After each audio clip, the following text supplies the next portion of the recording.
Oh, you've already started the recording? Yes. You didn't tell me. I, You just kind of like did this weird kind of emotion in the middle of it all. All well, right, so welcome to Two Doors Down. My stance, everything that happens at a perfect time. We just need to be patient. that's perfect because patience is my Oh, strong yeah, suit. no, wrong, Well, I can say it. not. Your superpower and mine and everyone else's is the ability to walk. Have you seen me walk? But this podcast is about time. Well, I'm glad it's about time because if it was a podcast about walking, I'm out. Yeah, you'd probably be out. Yeah. I, although I've been doing a lot of I walking lately. know it. I Yep. know it. I think the right time means that sometimes an unexpected thing pops up that wakes you up and you think it came out of left field. Mm. But years later, you can look back and see that it was truly the perfect timing. Interesting. Perfect. Out of left field. You know, Kevin and I talked about the stream of consciousness and this depth of our soul where it's just this black inky void. My soul is not black, it and is purple. There's percolating ideas and like trillions of ideas. And what is it that causes any one particular idea to actually make it all the way to the top? And it comes into your mind and then goes through your brain, and your brain directs it down to your tongue and your voice box and your lungs, and you spit this thing out, and it kind of vibrates the air, and it goes over and wiggles your wife's ear and tickles her ear and makes her realize that, oh, Chris is saying something and it's really important. And it's important. It's usually it's not. really important. You know, I like octopuses a lot. Yeah, I saw a new show where they caught an octopus in a See, tidal field. that's an example of this goofy thing that comes up from out of the cosmos of a human brain, and it just kind of spills out when we're trying to do a podcast and you're talking about octopuses. But who doesn't love Octopi. octopuses? No, I don't like that word. Octopi? That's a weird word. Octopuses. Octopuses. Yes. Octopuses. That's what they are. Okay. Well, anyway, we have to exercise patience because this week was full of patience because it was all your fault, Chris. I want you to know I figured out what my problem was. I have broad shoulders. You told me to reboot my computer. Oh, you think that's what it was? I know it's what it is. No. Because I couldn't get logged ridiculous. back into the software, and I kept trying to use my email address. I have 2 email addresses. I tried them both. Neither one would let me in. But I learned it's because I signed in through my Google account. That is not true. Yes, if I had not rebooted not my computer, I wouldn't have been unhooked from this software. I would have still been hooked up to it. Sure. It's your fault. Yeah. Your fault. So after 3 days of trying to get help from the company that I'm using to record, and them being in a different time zone and not having a telephone number you can call, you have to do a chat and wait for somebody to be in the office. You gotta love that. Yeah. I finally figured out which account it was, but I had to do it because we're not mentioning the name of the company. No, we're not. Right? So on purpose, we're not mentioning the name of the company, but it was kind of a fiasco. It was. And the joys of doing a podcast. Gosh, yes. Yep. I mean, it's hard enough just doing one when you can't log into your program. So aggravating. But we figured it out. And so here we are. Yeah. I'll tell you what, though. I think I needed the extra time. Yeah. Which means that, just like I said at the start of the podcast, that everything happens at a perfect time. You're right. Right? So I needed more time to do all the research that we were doing this week. So, one of the most interesting things that happened to me that was the perfect time, I got my 21-month state sentence, and I had my mind wrapped around it, and I was resigned to doing 21 months. And when I finally got sentenced, to my federal time, I was given a 27-month federal sentence, but it ran concurrent with my state sentence. So what it really meant was 6 more months in jail for me, 6 more months in prison. And I thought that was the most stupid and ridiculous thing I ever heard of, because I'd spent all this time coming up with the 21 months and getting my mind around it. But I look back on it. I mean, even while I was in those last 6 months, I knew I needed them. I know what you're getting at. And what you're getting at is that you realized long after you were in prison and experienced those things, and they extended your prison sentence by 6 months, that you realized that you weren't ready to get out of prison. Yeah. When they extended you and they gave you those 6 months, those 6 months were a perfect time for you to get out. It was perfect timing, because I was still a very weak woman and broke in it with this, if they'd let me out at 21 months. If only everybody worldwide could understand that if things aren't going the way that you want them to go, or even worse, that they're not going at the timing that you expect them to go, then usually it's because it's not the right time yet. That's right. Just be patient. That's right. Absorb what's going on and learn from it. Learn from the experience. Yeah. You did. I did. Yep. That's true. Anyway, this week I've poured over peer-reviewed articles and court cases to get I was just trying to get to the bottom of our stuff. Right? We have lots of stuff. Yes, and I just I spent a whole lot of time this week trying to understand, and I wound up going down rabbit holes all over the place. So there were some things that came up on the internet, and you'd printed it out weeks ago, and they were floating around here, and I finally got to a point where I've decided I was going to knuckle down and start, pouring into these different documents. Some of them peer-reviewed articles, some of them were case studies, some of them were actual court cases with all the legal jargon and everything else. And some of it was fairly complicated. And it took a simple old guy like me a long time to understand what the heck was going on. So we're going to get to some of that in this episode right now. But just to make a couple of points here is, I thought it was interesting because what I wanted to do, for instance, and there was this one particular thing that I found in one of the articles that you had printed out that had to do with a case that happened in 1979 in Maine, where I grew up. Yeah, okay. And at the beginning of it, I was just tweaked. I was kind of triggered by the idea that there was something Maine. Case study that had something to do with Maine. So I decided I was going to go and find it. And I did find it, but I read the entire case. And it took me hours to read it and understand every little bit of it. And I read it and read it and read it to find this one particular thing that was cited in this other document. And I never found it. And I had to go back and I read it again. And I went back and read it again. And I kept thinking, I wonder if there's a faster, easier way to put this in the internet or in Microsoft Word or something and do a search and look for this particular thing that I was trying to find.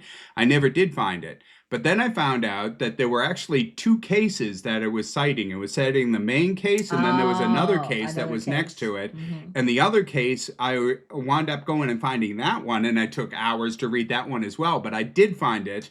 The specific wording that was cited in this one document was in the second case. So are you going to share that wording with us? Yes, and which I would anyway, because we're moving in that direction. But the point I'm getting at is that I eventually got to the point where I realized that the most valuable part of all of that exercise was that I could now confirm a fact check that they knew what they were talking about when they wrote the peer-reviewed article that I was reading. So until I found that, and I found it in the court case that was written, and I didn't have absolute confidence that the paper, the peer-reviewed article that I was reading was authentic and that it was, that it was legitimate, that they knew what they were talking about. So that's what I finally got to the bottom of. But it also shed some light on felony murder, which we're going to get to. Okay. So, where are we? I guess probably the first thing is I thought this was interesting because normally at this point we would have you go and give a headline case. And give a headline case. But this whole episode, we're going to just talk about felony murder. And just to specify, what you mean by headline case is a case that is currently in the news for some reason. Yeah, that's important. And to try and get to a point where we're sharing stuff that is pertinent that may be happening today. Like, for instance, we've had several different topics in our podcast on people that have been convicted and were going to capital punishment that have since been executed. Yeah. 2 of them. Yeah. That we've had as a topic in our podcast. Some of them they suspect were innocent, which blows my mind. How could a governor execute anybody where there's a shadow of doubt about their guilt? Well, there wasn't just a shadow of doubt. The prosecutors and the judges and lawmakers, and there were all kinds of people that were coming forward and demanding that they stop this execution, and they didn't do it. They didn't do it. Yep, they put him down. Yeah, incredible. Ridiculous. So Marie Scott, this case I really loved. Well, I don't love it, but I love this story. Well, I don't love this story. I'm sorry. This is such a tragedy, but it's a great story. So what I really thought stood out about this story is something that I saw when I was in prison myself. And that was that almost every woman in prison was there because of a man. There because somebody talked her into something. I'm not saying that was my case, but well, because I've always said. But you did do it. But entirely I did do it because there was of a man right that's in the middle of the whole that's thing. Right. If it weren't for a man in the middle of it, you wouldn't have done that at all. Well, that's true. That's true. And so many of the cases, the men in these cases would tell the women, you need to take this case for me because you're 18 and you don't have a criminal record, and they're going to just let you off. And I've got 3 or 4 felonies, and I've been in prison 2 different times, and they're going to throw the book at me. And when you say take this case, what you mean is take the blame. Take the blame. For the crime that was committed. Yeah. And they did it every time, and I tried so hard to talk them out of it, and I never could. They took the case, and they got 7 years and 10 years. They got a lot of time for something that they had just a very insignificant role in. And it just blows my mind. This particular woman, Marie Scott, she is it says Philadelphia County. Does that mean it's the state of Philadelphia? The state of Pennsylvania. That's what I meant, the state of Pennsylvania. When she was 19, she was sentenced to life in prison without parole when she was 19. And her story was she had a boyfriend who beat the crap out of her all the time.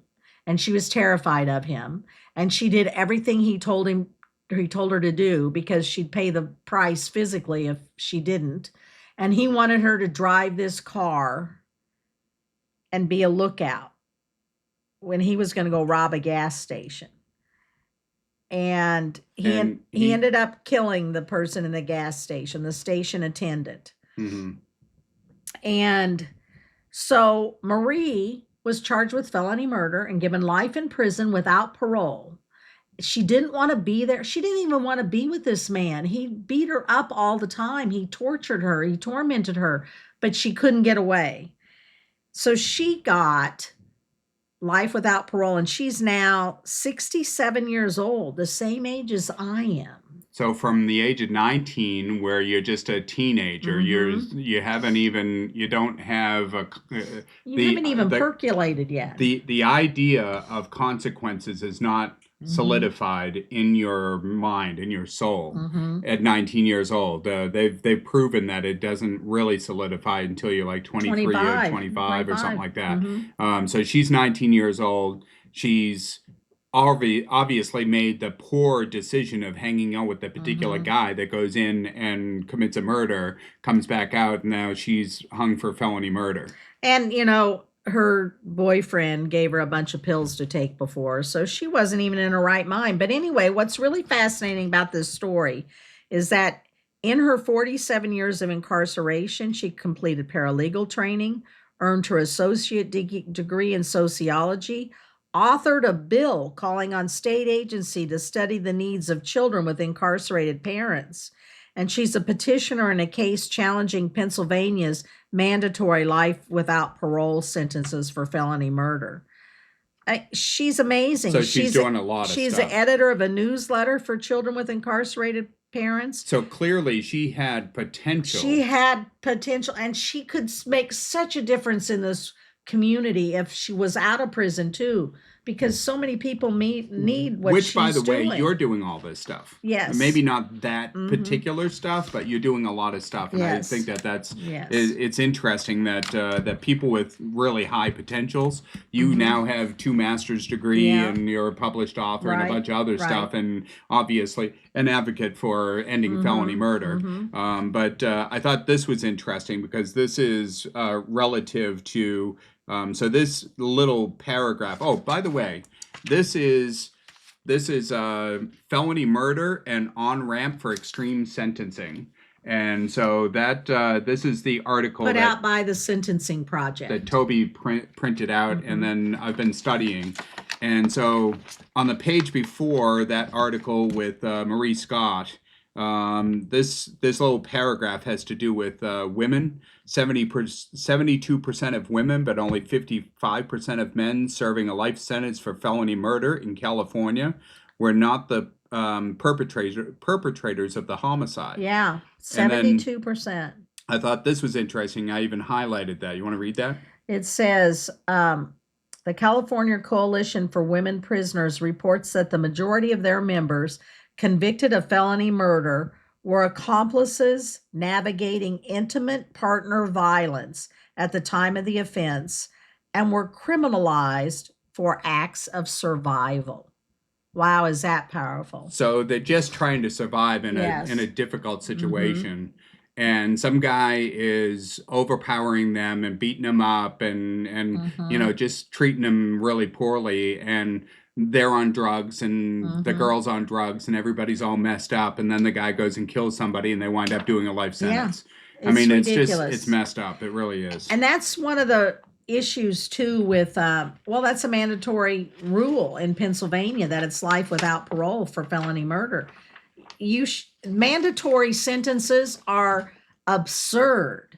They are so unfair. They take completely away being tried by a jury of your peers or looking at the whole circumstances of your case and giving a sentence that's appropriate for your background and your involvement. And that's our justice system. That's what we're built on. And how can we just so nonchalantly throw that away and say it doesn't matter? For this case, we don't care about circumstances. Yeah. It's ridiculous. It's just ridiculous. Just for devil's advocate, there's also a problem with, because I feel like what the legal system has done is to remove the power of judgment of a judge. That's their title. That's true. Judge, and they've removed that power. Well, with a mandatory sentence, you definitely remove the power from the judge to judge a case. And now they're just administrators of policy. Right. And signing paperwork. And I don't care for that, but the what I was talking about is the opposite side of that same coin, is that had you just kept the power of judgment in the hands of judges, then you also have problems because there are judges out there that are biased. That's true. And a judge could have someone in his family who was a victim of something that similar, and or he's just plain racist. Humans just can't be completely objective. I'm not a big critical race theory kind of fan. I'm just not into that. However, I can understand why they have removed all the power from judges and put it in the hands of policy, and that they are just administrators of the policy. I can't. At the same time, if you compare both of the inadequacies of either one of those types of a system, the reality is that there isn't no perfect system. You can't fix it. Yeah. What's wrong with our justice system? I mean, if you adjust it and you make changes to it. We could talk about a million things. You know, one of the things that's a problem with our justice system is that people who feel they're really important and they have important jobs do whatever they can to get out of jury duty. Well, then that means the only people that show up for jury duty are people who don't have anything better to do. And that's not really fair to have that's not a good spread of it's not a sampling of the entire population. So you wind up having, well, maybe, I don't know how true that is. I've never been to jury duty. I've been on jury duty 3 times. They won't have me. I'm too ugly. Ha! Well, they had me even after I got out of prison. I think it's because I have these black eyes. Yeah, I think that's it. You know what? I was on a jury after I got out of prison. And I was the foreman. Yeah. And they knew I'd been in prison. Well, they picked me anyway. But they'd ask you to be foreman because of your personality and your character. Having a felony doesn't mean that you're felonious, and you are not felonious. Yeah, there's nothing about you. You're too educated, and you're too. Anyway, that's getting off topic. So here's the 2 words that I found that were in this document that I was trying to figure out. So it says the number of people impacted by the felony murder rule is not limited to those convicted under the law. In 2 separate cases from 1970s, Maine versus Anderson and State versus Corbett, courts stated that the purpose of the felony murder rule was to provide prosecutors with flexibility and efficiency.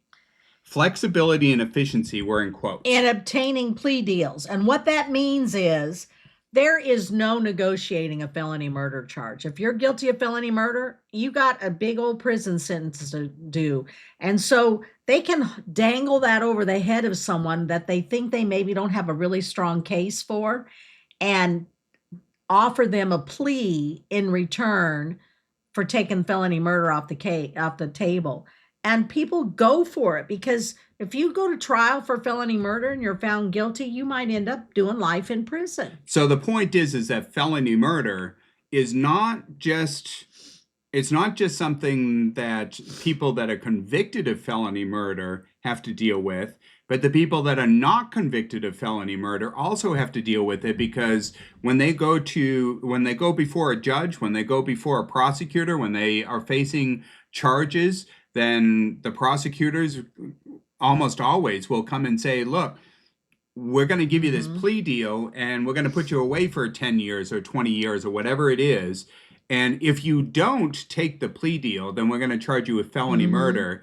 And everybody, even the defense attorneys, will say, when they bring up felony murder, the best thing to do is there's no way to fight against it because they don't have to prove anything. They don't have to prove that you committed a murder. It's a lazy prosecution. They don't have to prove that you were there. They don't have to prove that you had a gun. You had any intent. You don't have to prove anything. As soon as you just bring out this felony murder thing, everybody just has to say guilty. You're just toast. You wind up going to prison for the rest of your life. And so the best thing to do is to take the plea. And the plea deal usually is like a 10 or a 20-year deal. Which, by the way, let me just interject here. The case that we wanted to feature a couple weeks ago, that the mother reached out to me and I had to kind of redact it because he hadn't gone to trial yet. He was found not guilty. So. And it was a felony murder case. Oh, this is the guy that was at the Lake of the Ozarks And he hit a motorcycle or something? Yeah. And the guy died? And there were several cars involved in it? Well, there was his car plus another car and the motorcycle. Okay. And the guy driving the motorcycle was killed, but he had drugs and alcohol and methamphetamine and cocaine in his system. Oh, wait a second. When you say he, what you mean is everybody. The guy who was everybody. The other car, too. There were 3 vehicles. There was the guy that was up for felony murder, which has now he's acquitted? He was found not guilty of felony murder, but he was found guilty of drinking and driving. Okay, so drinking and driving, but all 3. So there was another vehicle that had 2 that was people also in it involved in it who had cocaine and alcohol, opened containers of alcohol in their car. And then another guy on a motorcycle that wound up dead, but he was also under the influence. Who had meth and crack in his system. And wow. I mean, and so what a mess. And yeah. And the crazy thing about that case is that out of all the 3 of them, they picked this one guy to charge him with felony murder. And nobody who was there can remember exactly what happened. And there were no witnesses. So how you pick one out of that group of people and hold them responsible was bizarre. But he was found not guilty. The rationale. Oh, so this is this. I thought this was kind of interesting. The rationale of the felony murder doctrine. So this was according to Wayne Lefebvre, emeritus law professor at the College of Law at the University of Illinois. So the rationale of the felony murder doctrine is that one who commits a felony is a bad person with a bad state of mind, and he has caused a bad result, so that we should not worry too much about the fact that the fatal result he accomplished was quite different and a good deal worse than the bad result he intended. So what? So I know that it was a bit wordy, but the bad result he intended. What he's saying is that they've come to a point where they don't mind that somebody didn't have intentions of killing somebody. They're still going to throw them in prison for the rest of their lives, and they don't have any conscience about that because the guy had some other bad intention. Like he was trying to steal a car, or he was cheating on his taxes, or whatever it is, whatever other felony he was committing. That's ludicrous, because we've had cases that we've talked about where the only thing somebody did wrong was give somebody their car keys. That's right. That's what this is saying. And that's not felonious to give somebody the car keys. No, it's not. I agree. And so that's what this is saying, is it's saying that basically the felony murder rule is written in such a way, and they follow it in such a way. And by the way, here in the United States, the felony murder rule that they use here in the United States is way, way, way, way over the top as compared to what it originally was in England. So in England, they never got to the extreme use of felony murder like they have here. We have the most extreme judicial system in the world. Yeah. So there's one or two more things in here. This I thought was interesting. So here's this is a story about Jamie Mead. Was 19 years old when he was sentenced to life without parole after being convicted of aiding and abetting a felony murder in Michigan in 1993. Under the influence of marijuana and alcohol, Mead and his co-defendant planned to rob an acquaintance, but his co-defendant's gun accidentally discharged and killed the victim. Mead was aware that his co-defendant had a weapon. He has since served 28 years behind bars, while his co-defendant was convicted of lesser offenses, including assault and weapons charges, and served 10 years. And he was the one with the gun. And everybody knows that he's the one that shot him, got 10 years. And this guy got felony murder, and he got a life sentence. And he's still there after 28 years. How did that happen? He took a plea deal? The guy who did it? The guy that did it took a plea deal. So here's the deal about plea deals. In a case, one person gets a plea deal. And if you're the first one to say, I'll take the plea deal, you can be the one who committed the crime. But if you take the plea deal, you get 10 years. And the guy who didn't do anything gets life. Well, people that pull the trigger, they know that they had the gun in their hand. They know that they have residue in their hand from discharging the firearm. They know that the person that they shot is dead, and that the bullet that came from the gun is in that body. And they're going to put all the pieces together, and they're going to know for a fact that you did it. So they're going to come back and they're going to tell you, we know that you did it. And then they're going to say, so since we know that you did it, the best thing for you to do is just take the plea deal, which is the best thing, 10 years in prison or 20 years in prison or whatever. And the guy who didn't do anything wrong in his mind has all the incentive in the world to say, I'm not taking a plea deal. I didn't do anything wrong. I didn't do anything wrong. Yeah. Oh my gosh. Yeah, and then he gets a life sentence. That's what's wrong with felony murder. That's messed up. That's some fucked up shit. So here you go.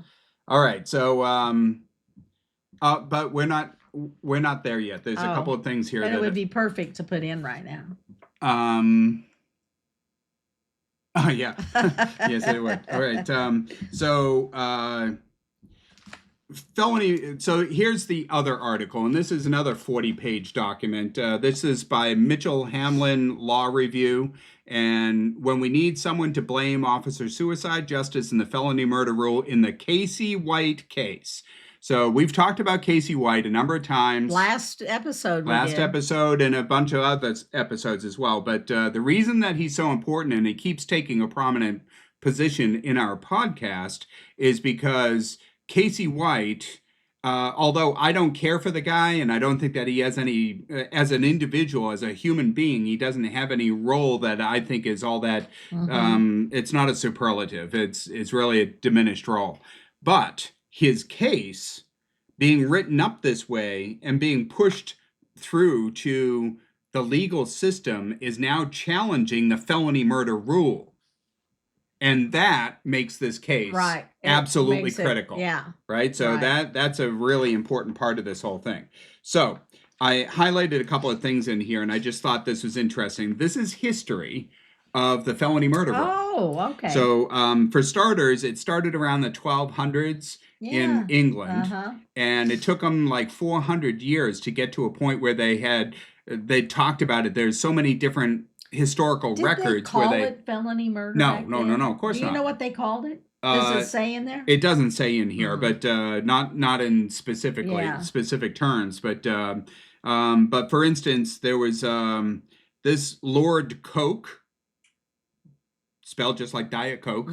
Lord Coke actually made an argument. He said, discussed a killing caused by an unlawful theft of a deer, mirroring Bracton's earlier bird example. Lord Coke posited that if, in the act of stealing a deer, which if you went out in the woods and you shot a deer, you were stealing a deer from the king. From the king. Yeah. Or from the lord of the manor. Which whatever. Today would just be poaching. Right. So if in the act of stealing a deer, a party shoots at the deer, the arrow wounds a boy hidden nearby, and the boy dies, that act is murder regardless of intent. So this was all taking place in the 1700s. So this was being discussed and forwarded in the 1700s.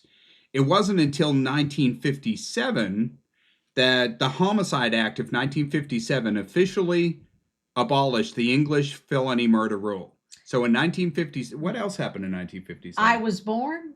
That's the best year of the world. Me. Wow, that's a long time ago. Yeah, it is. Long time ago. Really long. 1957. You know, that was so long ago that England even abolished the felony murder rule. That I have gray hair. Yeah, you do. You do. Yeah, you're okay. Yeah. So I also thought this is interesting. And this is about history abolished as well. it because they believed it was inhumane. Yes, that's correct. Which it is.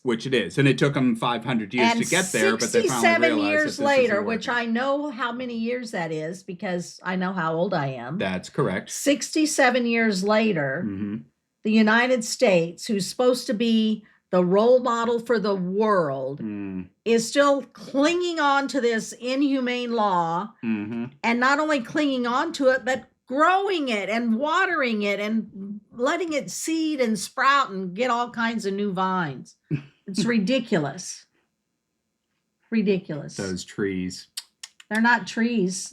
Felony murder's a vine. A vine. It grows and gets its claws, little fingers into everything and breaks apart the walls that it hangs on, and it's disgusting. Before 1840, there were no felony murder convictions in the United States. Oh. From 1840 to 1870, there were 6 convictions under felony murder statutes.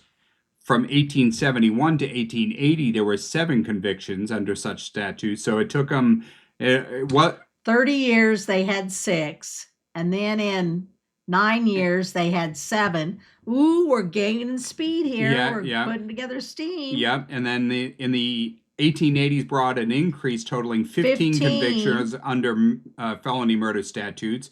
From 1891 to 1900, there were 25 statutory felony murder convictions, nearly doubling from the previous decade and ushering in a new era of expanded felony murder.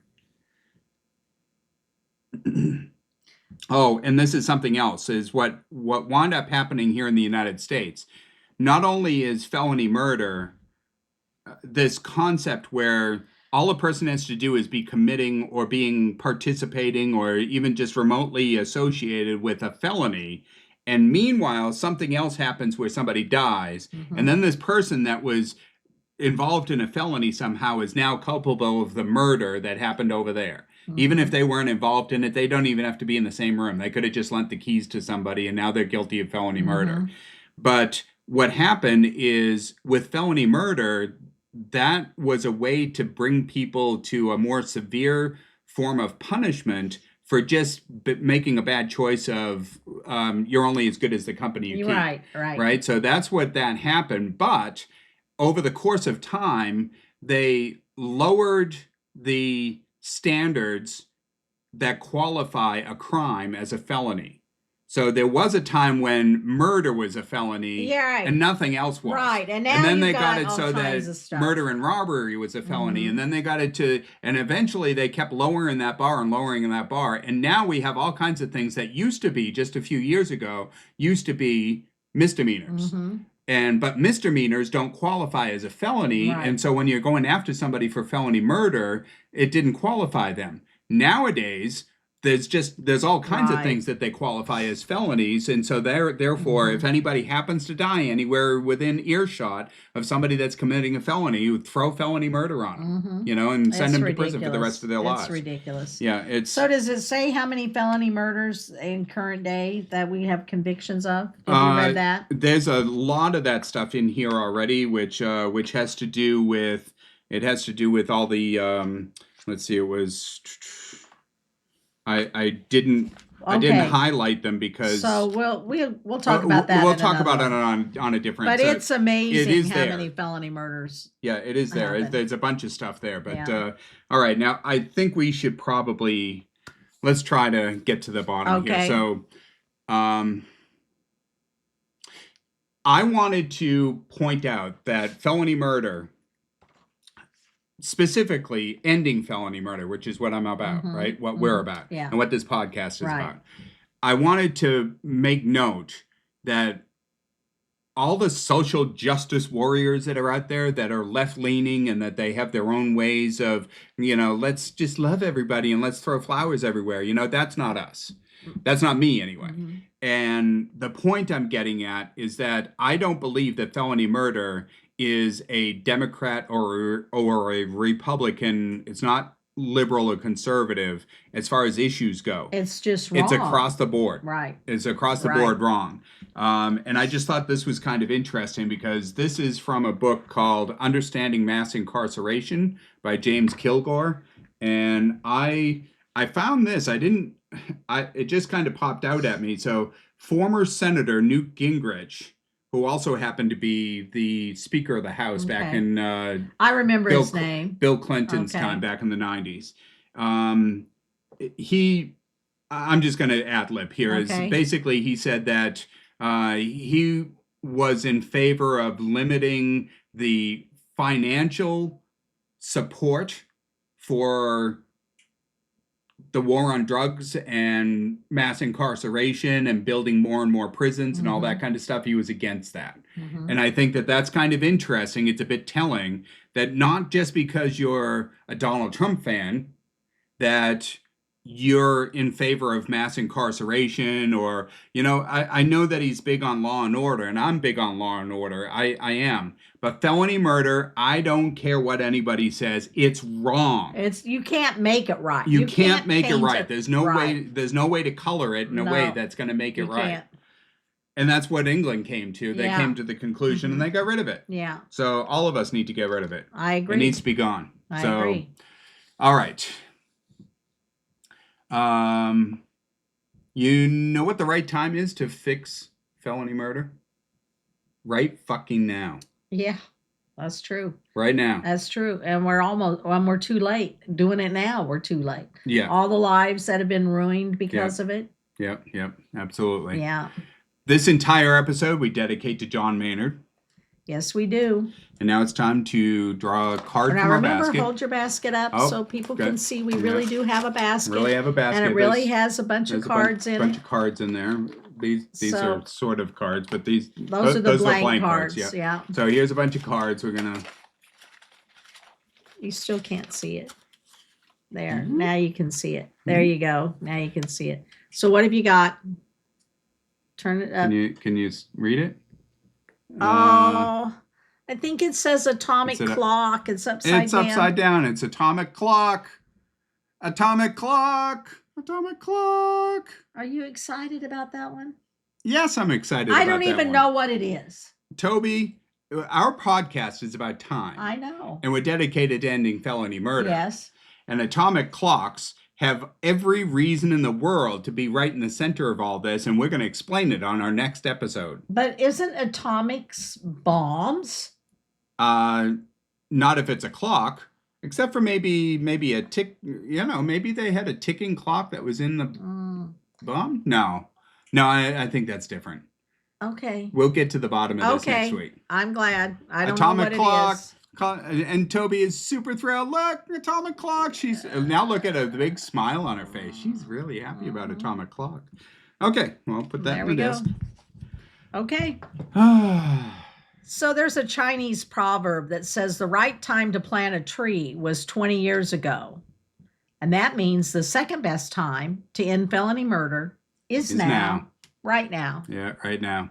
Share your story with us. Hashtag 2 Doors, right time. We'd love to hear it. Subscribe on YouTube at 2 Doors Down. For exclusive content, check out our Patreon channel. Our website is twodoorsdown.com. Until next time. See ya.